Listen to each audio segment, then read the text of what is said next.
When you've got a decision to make, you're at the fork in the road between your career and a life that you want. Choose the one with the better story. It's something I'm reflecting on at the moment just because I'm at that crossroads. I've literally just had to make a decision to go one of two ways. First, go down the deputy principal path, continue that, reapply. And if you don't know, we've been in a leadership program which is training me to become a principal, fast tracking me to become a principal of a high school. However, the federal funding for this has been cut. I had 6 more years to go, but now I've only got literally until the end of this year. That led me with a really hard decision. What do I do next? Do I go into the city? Do I get another deputy job? Do I continue trying to go down that path? Do I keep doing the entrepreneurial business coaching? Or do I go completely left field and go something different and go overseas and restart?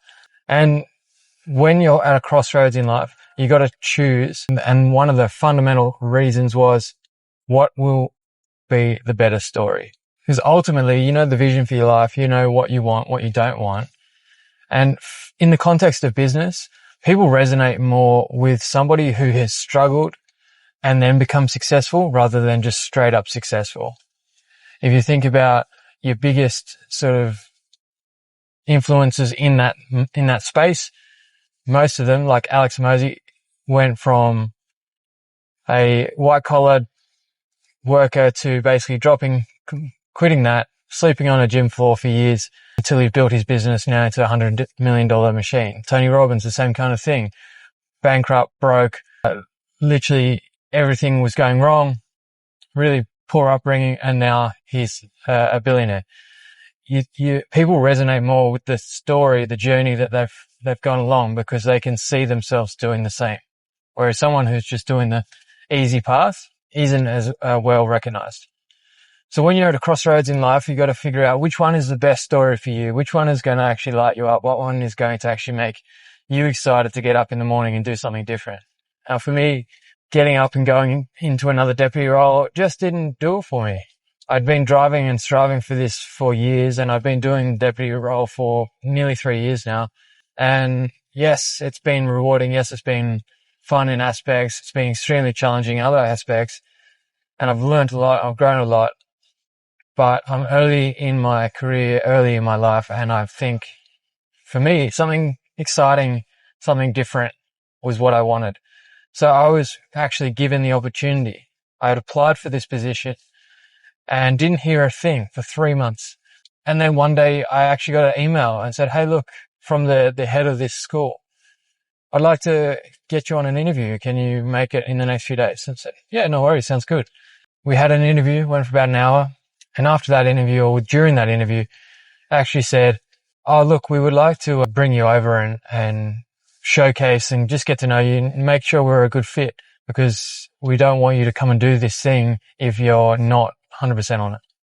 I said, "Fantastic." So I started looking at when I could make the time work. And it was actually about a day later. That was the only time because of our holiday crossovers. So within 24 hours, I was on a flight to Thailand, going to visit this school and this community for about 5 days. It was just wild. I literally got the message, "Yes, sounds good. We've got your flights booked in tomorrow morning." So I had to drive 2 hours to Canberra that night, about 9 o'clock at night, then get up in the morning, 6, jump on a plane, and then head to Thailand, which was just nuts. But the fundamental reason why I decided to do that was I just thought, well, what about this story? Am I going to be satisfied, fulfilled with just chilling out in this, not even chilling out, just on this same path to deputy principal or principal? Or do I go international? So I made that decision. And I'm happy to announce that I've actually accepted the position as Director of Technology and Innovation at International School in Chiang Mai, Thailand.